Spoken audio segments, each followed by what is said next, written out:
Bonjour, bonjour. Bonjour. Bon alors là, le son il est très particulier parce qu'il sort de mon mobile. Parce que figure-toi, alors là je m'en sors pas du tout, ma box, mon internet ne marche toujours pas de nouveau. Il a marché un jour, quoi. Il a marché un jour, je suis restée 3 semaines en panne, il a marché un jour, il ne remarche plus, j'attends qu'on m'en envoie une autre. Non mais attends, c'est normal, c'est des box made in China. Et en plus, la plupart qui ont été en panne, qui ont été réparés, et c'est ce genre de box qu'on t'envoie, on t'envoie même pas une box neuve, tu vois. Bien sûr. Alors comment veux-tu que ça marche? Ah bon, écoute. Donc, en tout cas pour nous, ça a l'air de marcher. ouais, bah oui, bah, bien sûr.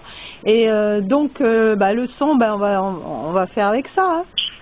Oui.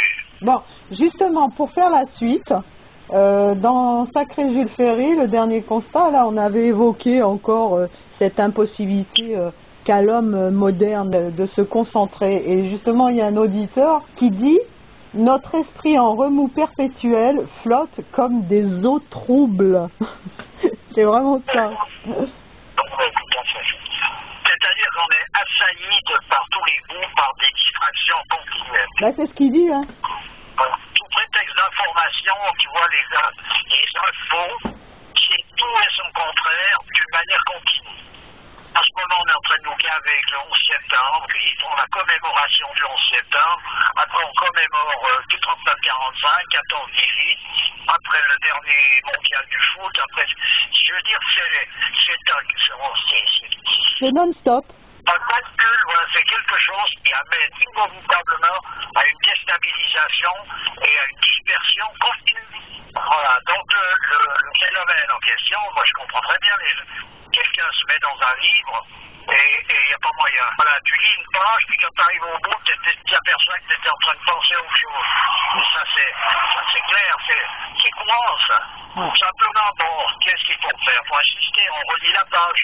Et on la relit jusqu'à qu'on ait compris la page. Ce qui veut dire qu'à un moment donné, on met cette page à la place du reste. Mais il faut insister. En fait, c'est un entraînement continuel. Bon, c'est un entraînement continuel. Et au bout d'un moment, ça passe quand même plus facilement. Et il faut insister, c'est pas bien grave de devoir relire 20 fois la même page. Parce que dans une page d'une écriture telle que, par exemple, des personnages comme Guénon ou d'autres que j'ai déjà cités, lire une page et la comprendre, c'est de l'or. Donc, on peut se permettre de prendre du temps pour ça, quitte à le répéter pendant 3 jours, pendant une semaine, peu importe. Si au bout d'une semaine, on a compris de quoi il s'agit, on a gagné quelque chose. On n'est pas en train de mettre une autre distraction à la place de celle qui était avant. On est vraiment dans quelque chose qui a une ouverture. Là. En fait, on a fait l'entraînement à l'envers. Voilà, c'est ça. On s'est entraîné à se disperser au lieu d'être entraîné à se concentrer. Ouais. C'est comme au sport, tu vois, le cerveau, c'est un muscle en fait. Il faut y aller doucement, petit à petit. Tu penses que ça revient quand même?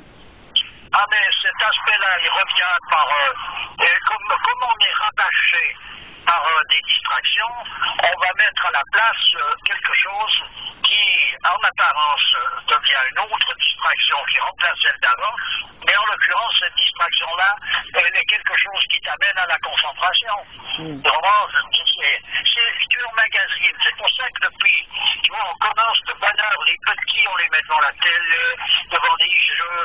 C'est sans arrêt qu'il y a un défilé d'images, de sons, de trucs impossibles, des machins d'enfer, toute la journée. Ils rentrent à la maison et on recommence.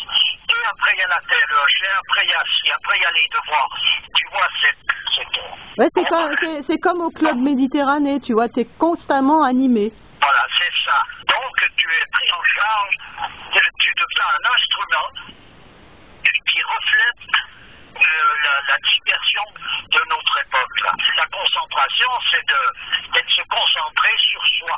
Et sur soi, en l'occurrence, on ne sait plus où il est, on ne sait plus ce que c'est. Donc, il faut retrouver une démarche qui permet ça. Donc, les lectures dont j'ai parlé expriment la manière dont il faut aborder ces démarches. Donc, il faut se concentrer là-dessus. Il faut tirer le reste en insistant avec ça. On rentre quelque chose qui pousse dehors le reste. Et puis de est assailli. Mais j'entends, tu te rabâches en toi-même quelque chose qui, lui, va te libérer. Mais en même temps, j'ai l'impression que l'homme, de toute manière, s'il n'est pas animé actuellement, il se retrouve face à son vide intérieur et ça lui fait super peur. Ah, évidemment, parce que c'est un vide qui en même temps, il n'est pas vide véritablement, il se retrouve devant l'angoisse, devant cette nostalgie, on pourrait dire, du paradis perdu, où il n'y a aucune apparence d'ouverture possible. Et tout est fait pour ça. Cette distraction, elle t'éloigne chaque fois un peu plus. Parce qu'il se rend compte qu'il est dans une impasse parce qu'il n'a pas les outils pour y arriver, quoi. Ça le désespère, en fait. Il ne s'en rend même pas compte, il est dans une impasse tout simplement. C'est-à-dire que quelqu'un qui est dans cette impasse, il est dans l'angoisse. Elle prend n'importe quelle forme, mais c'est une angoisse. Je te dis, par exemple, M. Gion disait, ce qui caractérise l'homme actuel sur le plan spirituel, c'est sa profonde détresse. Oui, mais justement, c'est cette phrase qui me revenait en tête. Donc, cette détresse, elle est due au fait que l'homme actuel se rend bien compte qu'il est dans une situation de non-retour, tu vois, il n'y arrive pas à revenir à la source. D'une certaine manière, oui. Mais j'entends, il ne s'en rend pas compte de façon explicite. Mais ce qui est bien spécifié aussi, c'est que pour compenser cette profonde détresse, il y a une déferlante de grâce qui submerge cette détresse. C'est la miséricorde qui dépasse la rigueur. Ça veut dire que l'espoir, il est présent, c'est-à-dire qu'il a la possibilité on n'est pas dans une impasse totale. Comment? Donc simplement pour en prendre conscience. Et pour en prendre conscience, il est intéressant de revoir les choses dans leur principe, de manière à comprendre que l'époque dans laquelle on est en train d'évoluer, qui est une époque terrible, elle est en même temps aussi quelque chose où il y a une facilité, dans le sens qu'il n'y a pas besoin de faire de gros efforts pour arriver à se libérer à quelque part, c'est-à-dire se libérer réellement. Tout simplement parce qu'il ne peut pas nous être demandé plus que ce qu'on est capable de donner. En même temps, tu dis ça, mais bon, quand tu as l'impression que toutes les portes du ciel sont fermées, que tu n'as pas les outils pour y arriver, y a de quoi désespérer. Mais tu as déjà fait un bon pas en avant, ça veut dire quoi? Ça veut dire qu'il faut se soumettre à la volonté de Dieu.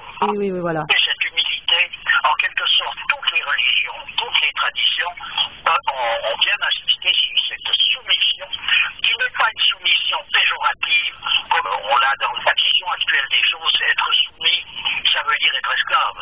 Oui. Mais c'est une erreur totale. Tu es soumis à ta propre raison d'être. À l'ordre des choses. Voilà, tu es soumis à l'ordre des choses, c'est-à-dire que tu es donc partie intégrante, tu n'as pas à lutter contre ta propre raison d'être, tu comprends? Ce qui se produit actuellement, c'est qu'on apprend à lutter contre sa propre raison d'être, ce qui veut dire qu'on s'ignore de plus en plus et on dose sur lui quelque chose de factice. En fait, on apprend à nager contre le courant, c'est pour ça qu'on s'épuise pour rien en fait. Parce que le courant, de toute manière, il nous amènera irrémédiablement dans le sens où il doit. L'homme apprend à s'ignorer. Oui. Et simplement, ce que tu dis là par rapport au courant, dans le sens où le courant va, actuellement, ce qu'il faut concevoir, c'est justement, il faut remonter le courant. Ah, voilà. Puisque le courant t'amène dans une fausse direction. Parce que les Chinois, ils n'ont pas fait rien que des boss qui ne marchent pas. Et c'est des personnages, ils ont laissé des traces lumineuses. Ils disaient en Chine, il y a deux sortes de poissons dans le fleuve. Il y a ceux qui se laissent embarquer par le courant et ceux qui remontent. Oui, mais moi je parlais du courant de la vie, quoi, le courant lors des choses, c'est pour ça. Mais oui, je comprends ce que tu veux dire. Là, en fait, ce qu'il faut faire, il faut arrêter de désirer, d'avoir envie d'eux, il faut se laisser, pas se laisser aller, le je m'en foutisme qu'on connaît, se laisser aller dans le sens de l'acceptation. Se concentrer sur des données qui, elles, t'amènent à pouvoir faire la démarche qui t'amène à une libération. Voilà, c'était ça l'école de Jean Lehmann. Il ne l'a pas inventée, mais il l'avait revivifiée. Et il avait revivifié cette école traditionnelle qui existe depuis que le monde est monde. Et dans le Nord-Orient, c'était comme ça que ça se passait. Donc, il a revivifié cette école qui t'amène vers une libération. Tandis que là, on est vers une dispersion. Donc il faut remonter le courant, ça veut dire se retourner de manière à aller en direction de cette libération. Si pénible soit-elle, si pénible l'effort soit-il, il faut insister jusqu'à qu'il y ait quelque chose qui passe. Et j'en reviens pour ces lectures, c'est-à-dire 100 fois la même page, peu importe. Insister. Comme il y a une insistance perpétuelle à nous distraire, il faut donc insister d'une manière continue pour se concentrer. Donc ce que tu nous rabâches finalement, c'est bon pour nous. Ben, écoute, c'est bon pour moi aussi, c'est-à-dire que si personne n'écoutait ce que je suis en train de dire, je continuerai de dire malgré tout, parce que pour moi c'est une répétition continue. En fait, c'est des mantras. Voilà, c'est-à-dire que je suis obligé de me concentrer pour pouvoir être en accord avec ce que je suis en train de dire. Les mantras de l'ami suisse. Pardon. Je vois ça. Voilà, mais écoute, donc cette impossibilité de se concentrer actuelle, tu veux dire qu'il faut lutter contre et il faut s'astreindre. C'est comme une pratique du yoga, quoi. Il faut tous les jours, un petit peu plus, tous les jours, d'une manière constante, se mettre à la tâche. Oui, et puis on peut prendre toutes les images, hein. C'est comme les gamins quand ils veulent du chocolat. Maman, je veux un bout de chocolat, tu peux lui dire n'importe quoi, il répète tout le temps, maman, je veux du chocolat. Et bien là, en l'occurrence, maman, je veux trouver la solution. Donc, trouver cette solution, puisqu'il faut se mettre à se pencher sur une lecture qui permet de trouver cette solution, il faut s'y pencher jusqu'à ce qu'elle soit digérée. Ouais. Voilà. Il n'y a pas de solution, je ne vois pas comment on peut faire autrement. Allez, qu'est-ce que tu me fais? Il n'y a pas de médicament qui te permet de te concentrer. Tu peux diminuer l'agitation mentale avec des plantes, des fleurs, comme la passiflore, qui va te permettre de calmer l'agitation mentale et qui permet à des gens de s'endormir au lieu de continuer d'y tourner en rond dans leur tête. Bronze, tout ça, et c'est plein de petites choses comme ça. Mais j'entends, il y a une démarche personnelle qui consiste à chercher absolument à se concentrer, c'est-à-dire à vouloir se concentrer. Moi, la seule chose qui peut nous aider, j'ai l'impression, c'est vraiment la constance, quoi. Il faut y aller tous les jours, un petit peu. C'est pas la peine de faire, de mettre le paquet, parce qu'au bout d'un moment, on se décourage. Mais tous les jours, un petit peu, c'est comme au sport. Tu vois, vaut mieux faire 10 minutes par jour que 3 heures une fois par semaine. La constance, c'est le truc. C'est ça. D'ailleurs, dans les religions, il y a des prières journalières. Il y a une répétition de 5 prières journalières. Par exemple, tu cours, tu stoppes, et c'est le moment de la prière où tu es dans une concentration. Donc c'est une répétition journalière, que tu sois en pleine action dans un champ, en train de cultiver des légumes, ou que tu sois dans un autre travail, tu es dans ces moments-là, parce que ça t'oblige à te reconcentrer dans ta posture originelle. Voilà. C'est pas pour caresser le bon Dieu dans le sens du poil, compris. Pour contrecarrer le mouvement de Kali-yugesque, on va dire. Ouais, et puis c'est pour contrecarrer, c'est-à-dire c'est ça, cette volonté en quelque sorte, comme disait la petite Thérèse, je sens ce que je veux croire. Donc c'est ça, c'est vouloir ça. Ouais. Tu le veux, même ce que ça ne veut pas dire que tu crois, ça veut dire que tu veux croire. Ouais. Et là, en l'occurrence, cette lecture qui t'amène à une compréhension de où se trouve la porte vers la liberté, il faut donc insister, et c'est tout. Je ne peux pas dire autre chose de plus, c'est ça. Bon, on veut pouvoir se concentrer pour pouvoir faire rentrer des choses valables dans nos esprits. On peut être découragé parce que c'est décourageant. Ah oui. Moi, tu sais, je sais très bien que je passe par les mêmes choses que n'importe qui. C'est-à-dire que je peux me retrouver dans des moments où je peux lire n'importe quoi. De toute façon, je pars dans un mirage. Je la connais, l'histoire. Et tu vois, le personnage comme Mère Thérèse en a parlé, à un moment donné, en Inde est arrivée où elle ne croyait plus en rien. Elle ne voyait plus Dieu nulle part. Pour elle, c'est comme si tout ça n'existait pas. Simplement, elle continuait comme si c'était vrai. Ouais, je comprends. Elle est au-delà de cette espèce de croyance et de volonté humaine. Il faut être faut aller au-delà, c'est-à-dire dans le supra-humain. Ok, ben écoute, on va s'arrêter là.